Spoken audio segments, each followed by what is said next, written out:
नमः शिवाय। जिस प्रकार इस ब्रह्मांड का न कोई अंत है और न ही कोई शुरुआत, उसी प्रकार महादेव अनादि हैं। उन्हीं के अंदर सारा ब्रह्मांड समाया हुआ है। आइए हम श्रवण करते हैं सोमवार व्रत कथा। प्राचीन काल की बात है, एक नगर में एक धनवान साहूकार रहता था, जिसके पास धन की कमी नहीं थी, परंतु उसको एक बहुत बड़ा दुख था कि उसके कोई पुत्र नहीं था। वह इसी चिंता में दिन रात लगा रहता था। पुत्र की कामना के लिए प्रत्येक सोमवार को व्रत और पूजन करता था तथा सायंकाल को शिव जी के मंदिर जाकर दीपक जलाता था। उसी के इस भक्ति भाव को देखकर एक समय पार्वती जी ने शिव जी महाराज से कहा कि यह साहूकार आपका अनन्य भक्त है, सदैव वह आपका व्रत और पूजन बड़े ही श्रद्धा भाव से करता है, इसकी मनोकामना पूर्ण करनी चाहिए। शिव जी ने कहा, पार्वती यह संसार कर्म क्षेत्र है, जैसे किसान खेत में बीज बोता है वैसे ही फल काटता है, उसी प्रकार इस संसार में जैसा कर्म करते हैं वैसा ही फल भोगते हैं। पार्वती जी ने अत्यंत आग्रह से कहा, जब यह आपका अनन्य भक्त है, इसको अगर किसी प्रकार का दुख है तो आपको अवश्य दूर करना चाहिए, क्योंकि आप सदैव भक्तों पर दयालु होते हैं और उनके दुखों को दूर करते हैं। यदि आप ऐसा नहीं करेंगे तो मनुष्य आपकी सेवा तथा व्रत क्यों करेंगे। पार्वती जी का ऐसा आग्रह देखकर शिव जी महाराज कहने लगे, पार्वती इसके कोई पुत्र नहीं है, इसी चिंता में यह बहुत दुखी रहता है। इसके भाग्य में पुत्र न होने के बाद भी इसको मैं पुत्र प्राप्ति का वर देता हूँ, परंतु यह पुत्र केवल 12 वर्ष तक जीवित रहेगा, इसके पश्चात वह मृत्यु को प्राप्त हो जाएगा। इससे अधिक मैं इसके लिए कुछ नहीं कर सकता। यह सब बातें साहूकार सुन रहा था। उसे न तो कोई खुशी हुई और न ही कुछ दुख हुआ। वह पहले जैसे ही शिव जी के व्रत करता रहा। कुछ काल व्यतीत हो जाने के पश्चात उसकी स्त्री गर्भवती हुई और 10वें महीने में उसके घर से बहुत ही सुंदर पुत्र की प्राप्ति हुई। साहूकार के घर में खुशी मनाई गई, परंतु साहूकार ने उसकी 12 वर्ष की आयु जानकर अधिक प्रसन्नता प्रकट नहीं की और न ही किसी को भेद बताया।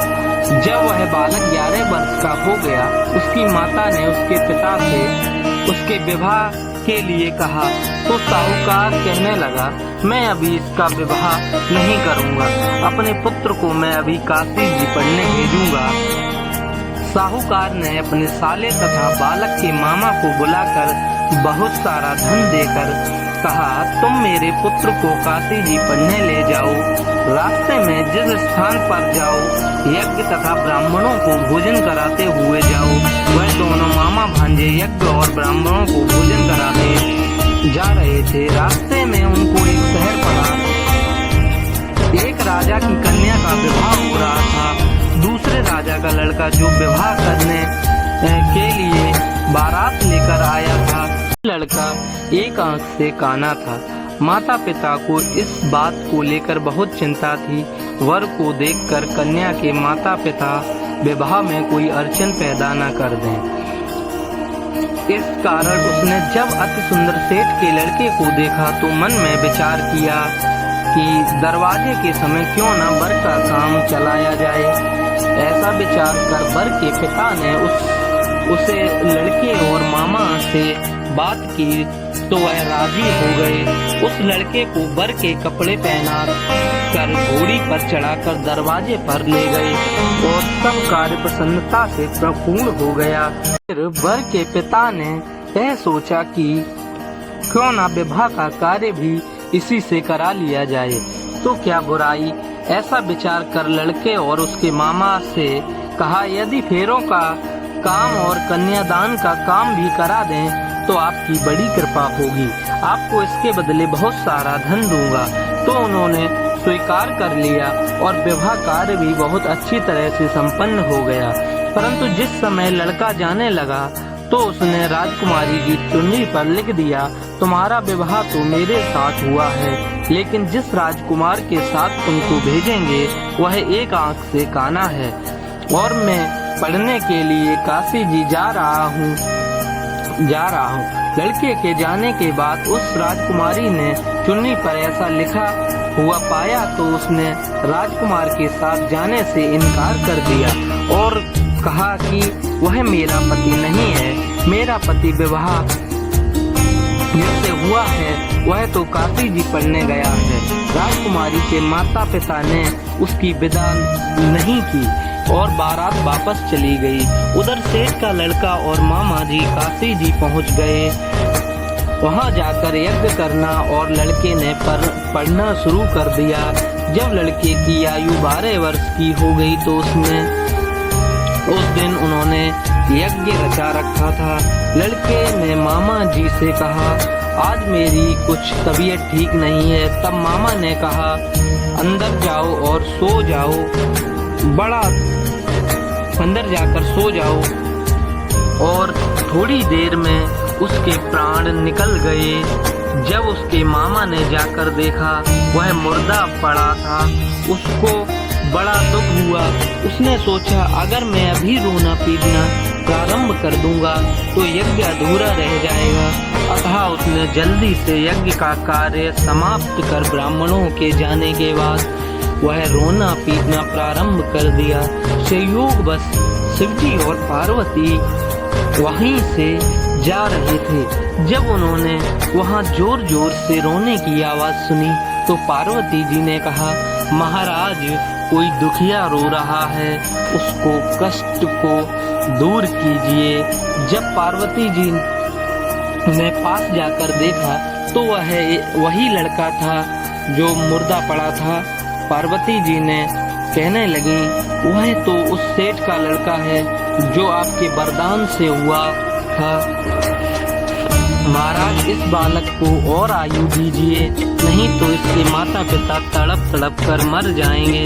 पार्वती जी के बार बार आग्रह करने पर शिव जी महाराज ने उस जीवन वरदान दिया उसे और शिव जी की कृपा से वह बालक जीवित हो गया। शिव जी और पार्वती कैलाश पर्वत पर चले गए। तब वह लड़का मामा और इस प्रकार यज्ञ करते हुए ब्राह्मणों को भोजन कराते हुए घर की ओर चल दिए। रास्ते में उसी शहर में आए जहां उसका विवाह हुआ था। वहां पर आकर उन्होंने यज्ञ प्रारंभ कर दिया तो उस लड़के के ससुर ने उसे पहचान लिया और उसे महल में ले जाकर बहुत खातिर की, साथ ही बहुत दास दासियों सहित आदर पूर्वक जमाई को विदा किया। जब वह शहर के निकट आए तो मामा ने कहा कि मैं घर जाकर खबर कर देता हूँ। वह लड़के के मामा घर पर पहुँचे तो देखा उसके लड़के के माता पिता छत पर प्रण कर रखा है, यदि हमारा पुत्र सकुशल लौट आया तो हम राजी खुशी नीचे आ जाएंगे, नहीं तो छत से गिरकर अपने प्राण खो देंगे। उस लड़के के मामा ने आकर समाचार दिया कि आपका पुत्र आ गया है तो उनको विश्वास नहीं हुआ। तब उनके मामा ने संपत्तिपूर्वक कहा, आपका पुत्र स्त्री के साथ बहुत सारा धन लेकर आया है। तो सेठ ने आनंद के साथ उसका स्वागत किया और बड़ी ही प्रसन्नता से रहने लगे। इसी प्रकार जो सोमवार के व्रत को धारण करता है और अथवा कथा को सुनता और पढ़ता है उसकी मनोकामना अवश्य पूर्ण होती है। आपको सोमवार की व्रत कथा कैसी लगी? अगर आपको वीडियो अच्छी लगी हो तो कमेंट सेक्शन में ओम